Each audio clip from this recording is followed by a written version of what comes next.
Bienvenue au quatrième module de ce cours. Dans cette partie, nous parlerons de stress, comment gérer son stress, parce que c'est très important aussi, c'est un facteur qui handicape un peu au fait la performance à un examen. Donc, c'est très important de savoir le gérer parce que vous pouvez être un bon étudiant. Mettons, quand vous faites vos exercices, vous comprenez très bien, vous arrivez à comprendre les notions apprises en classe, mais arrivé à l'examen, vous stressez, vous perdez le contrôle et puis ça fait que vos résultats sont impactés. Le stress est différent de l'anxiété. Parce que le stress, c'est un mécanisme de réponse à des pressions ou des contraintes, alors que l'anxiété, c'est une émotion qui peut être due au stress.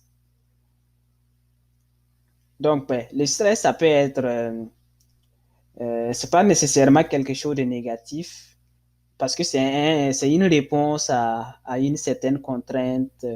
Ça peut être aussi, genre, vous êtes dans un milieu qui est un peu difficile et en ce moment, vous êtes un peu stressé et ça vous amène à adopter un certain comportement pour mieux vous adapter au nouvel environnement où vous vous trouvez. Ben, en ce moment, on ne va pas dire que c'est un mauvais stress parce que ça vous permet un peu de vous adapter et puis ben, mieux trouver les bonnes méthodes, les bonnes stratégies pour suivre les rythmes dans lesquels vous vous trouvez.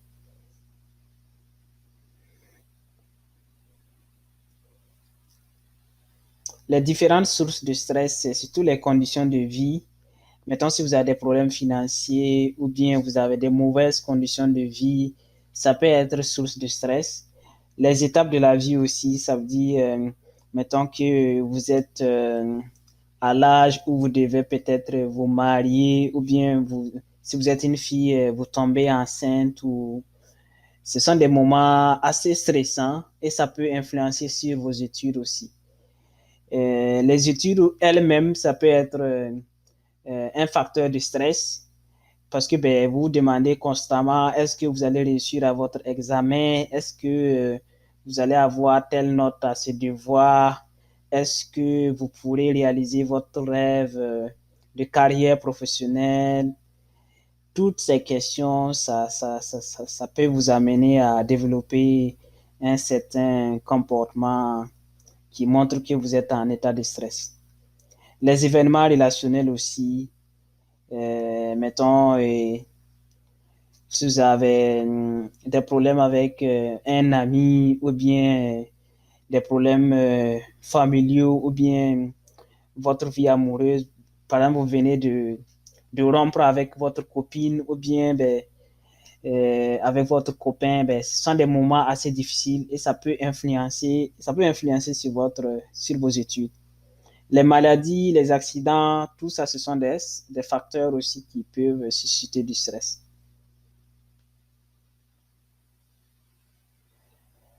Oui, on sait que le stress est bien présent dans les études, mais comment l'identifier et comment savoir si c'est un bon stress ou un mauvais stress. Donc, les symptômes ici, c'est surtout au fait au niveau physiologique, c'est les maux de ventre, des maux de tête ou des tensions musculaires ou de la fatigue générale, des problèmes de sommeil, vous manquez d'appétit sans comprendre réellement pourquoi. Et les manifestations psychologiques, c'est plus ben, de l'inquiétude permanente, vous avez une indécision, de l'anxiété, manque de concentration. Ben, tout ça, ce sont des manifestations au niveau psychologique. Et additionné avec les manifestations comportementales, vous avez une procrastination exagérée, vous avez tendance à vous isoler, à toujours remettre ce que vous pouvez faire aujourd'hui à demain. Donc, tout ça, ce sont des symptômes qui prouvent que vous êtes en état de stress. L'anxiété, qui est une émotion différente du stress, y en a plusieurs formes. Il y a l'anxiété des performances, l'anxiété sociale. L'anxiété des performances, c'est l'effet de se soucier plus du résultat. Est-ce que ben, je vais pouvoir avoir une bonne note à ces devoirs ou bien est-ce que je vais réussir brillamment avec une bonne mention à mon examen du baccalauréat ou à mon examen du BPC. Donc, tout ça, ce sont des formes d'anxiété. Et l'anxiété sociale aussi, c'est le fait de, par exemple, si vous côtoyez une fille ou un garçon, vous demandez est-ce que la personne va vous accepter, genre, mettons, vous draguer une fille ou vous poser pas mal de questions, il y a quand même une certaine pression. Donc, les signes de l'anxiété aussi, ça peut se reconnaître avec les malaises physiques ou les inquiétudes permanentes, la culpabilité, l'effet de tout remettre sur vous-même, d'être trop dur avec vous-même, et avoir des émotions à fleur de peau. Et les manifestations cognitives, ça se ressent surtout avec les trous de mémoire. Mettons, vous oubliez facilement tout ce que vous apprenez, une incapacité à prendre une décision, des problèmes de concentration ou d'organisation, des pertes de temps. Et donc, tout ça, ce sont des signes qui montrent que vous développez une certaine forme d'anxiété.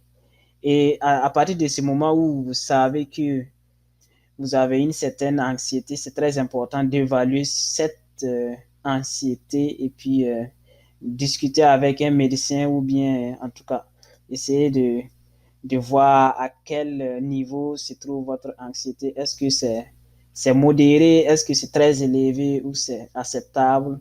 Ben, parce que ben, c'est normal aussi souvent qu'on ait de l'anxiété juste en passant, mais si c'est vraiment une anxiété chronique, ben, c'est très important de voir des agents de santé pour ça, pour essayer de résoudre le problème.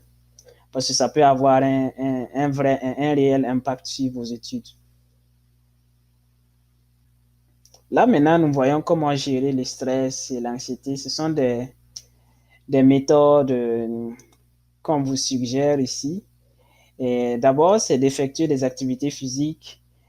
Comme je le disais tantôt, il suffit pas d'être tout le temps focalisé sur les études, étudier 14 heures par jour sans prendre le temps de faire du sport, des activités physiques, bouger un peu, dormir suffisamment, faire des exercices de relaxation. Éviter surtout les stimulants et faire des travaux manuels aussi, très important et repérer les éléments déclencheurs qui montrent que vous êtes en état de stress. Le problème, c'est d'être en état de stress sans savoir qu'on est en état de stress. Et en ce moment, ça devient difficile à gérer.